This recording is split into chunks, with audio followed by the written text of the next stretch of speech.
Welcome to the Widows Collective, where grief meets hope, healing, and community. I'm Lauren Lentz, grief coach, fellow widow, and the heart behind this space. There is life before loss, and then there is life after. If you're here, it likely means your life has been turned upside down by the death of your person. Maybe you've just found yourself in this new world that feels unrecognizable, or maybe you've been walking it for a while, trying to figure out what healing looks like now. I want you to know you are not alone. This podcast is a gathering place for widows living in the after. Together, we'll name the ache, honor the love, and share tools, truths, and stories that help you feel supported along the way. My hope is that every episode gives you a sense of community, comfort, and permission to meet yourself exactly where you are.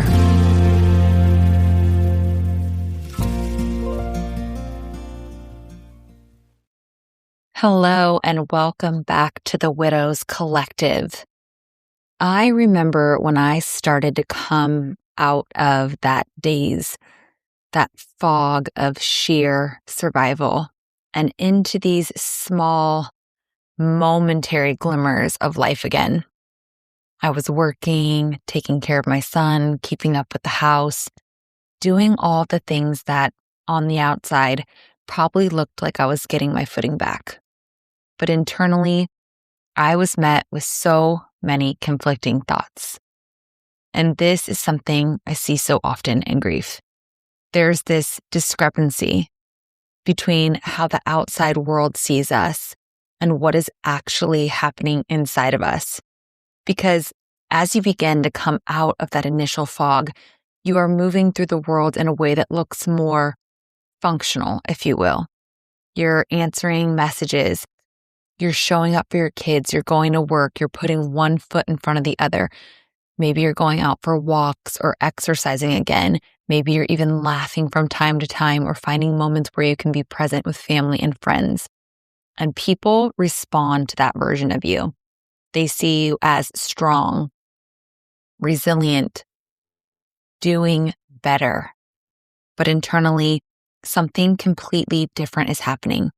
There's a more complex, heavier experience unfolding, one that doesn't always match what the external world is noticing.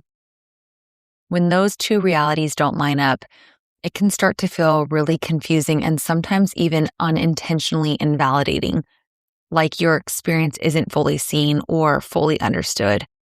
Or you question yourself and ask if you should be doing worse or if it's some type of reflection of how much you care about your person. And it matters that we talk about this.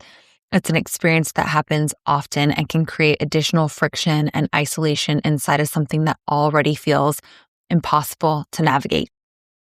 So, to take this a little deeper, I want to name what this actually looks like, this contrast between how we're seen and how we experience ourselves.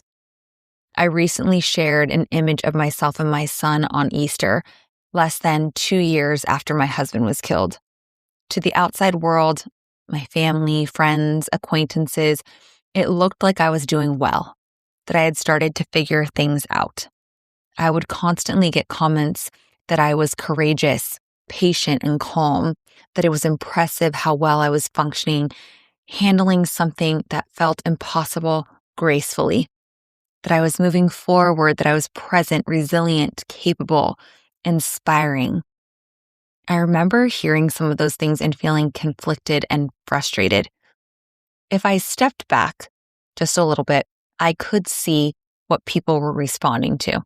I could see the version of me that was showing up, still moving through the days, still doing what needed to be done. But it did not feel like a choice. And it felt far away from the whole truth.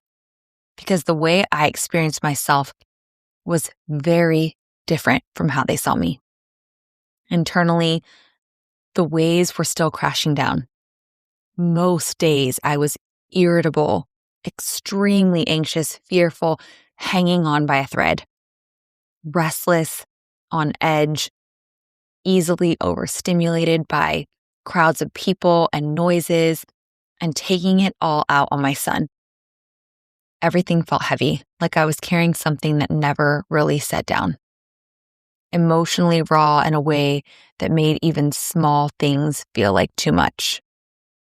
Hypervigilant, like my body was constantly scanning, trying to keep me safe. Exhausted to my core, not just physically, but mentally and emotionally too. And still very much, deeply missing my person, my old life, and the version of me in the before. I think this is what made me so frustrated at times, that people couldn't see what was actually going on inside of me. That just because I was surviving didn't mean I was better. I wanted the people around me to understand that this life was hard, that it still felt impossible on most days, that getting out of bed, going to work, being a solo mom took everything I had, that by the end of the day, there was nothing left. Then, what I started to notice was that the more I appeared okay on the outside, the less people checked in, the less they asked about me or Kevin, the less they leaned in and got curious about how I was actually doing. And it created really painful tension. Because on one hand, I needed support. I needed people to still see me, to still hold space, to still recognize that I was in it. But on the other hand, life didn't stop, even when it felt like mine had. There were still things that needed to be done. My child who needed to be cared for, a home to manage, responsibilities that didn't pause just because everything inside of me had been turned upside down. So I would get up and I would keep going. I did what I had to do to make it through the day, not because I was okay, but because I didn't have another option. And I think this is where the disconnect really starts to happen. Those necessary steps, getting out of bed, showing up, keeping things moving, they get seen as progress. They get interpreted as strength and resilience, and she's doing better. When internally, it still very much feels like survival. And over time, that perception begins to shift how people respond to you. Not because they don't care, but because what they're seeing doesn't match what you're actually carrying. And that's a really difficult place to be in. It can leave you feeling unseen while also not always knowing how to bridge that gap, not knowing how to say, I know it looks like I'm okay, but I'm not. And I think this is something so many of us experience, where the world starts responding to what is visible instead of what's actually being held underneath. And the support shifts. The check-ins fade. The assumption becomes that you're finding your way, when internally you're still very much trying to crawl your way out of the trenches. And when you start to see that contrast so clearly, it naturally brings up the question, why does this even happen? I truly like to believe that most, not all, but most humans have good intent. So I don't actually think people are trying to get it wrong. What I have seen is it is often coming from love, from protection, from hope, from a genuine desire to see you okay again. When someone sees you laugh or re-engage with life or soften for a moment's time, there's a part of them that exhales a little, thinking, okay, maybe she's going to be okay. Maybe she's finding her way. I think that matters to acknowledge because it's not coming from a place of people not caring. And I know you're already thinking it. At the same time, I don't want to discredit the additional layer to this. The truth that being close to someone in deep grief can feel really uncomfortable. It can feel helpless. There's nothing to fix, nothing to solve. And for a lot of people, that's unfamiliar territory. They don't know what to say. They don't know how to sit in it. And sometimes instead of staying in that discomfort, they reach for signs that things are improving. So when they see you functioning, they hold on to that. They interpret it as progress, as healing, as you being okay. Not because your pain is gone, but because it gives them something to orient to, something that feels a little more manageable for them to hold. And this isn't about blame. It's just about understanding that sometimes the way people respond has just as much, if not more, to do with their own capacity and comfort as it does with what you're actually experiencing. And while that helps make sense of what's happening around you, it's only one side of the story. There's also what's happening inside of you.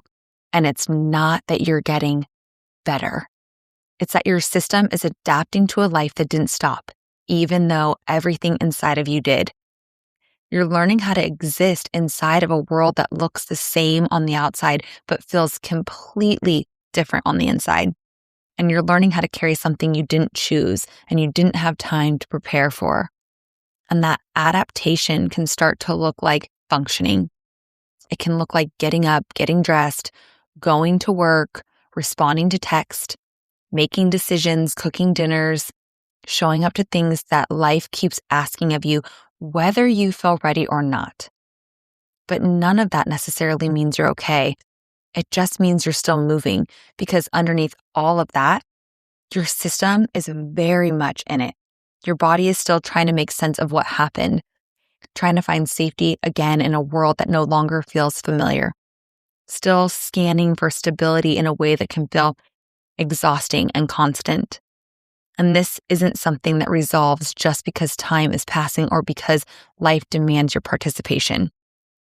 For many women, this is a much longer process, months, sometimes years before there's even a subtle internal shift, before your body starts to soften, before your nervous system begins to trust that you're not in immediate danger, before there are moments in your day that don't carry that underlying tension.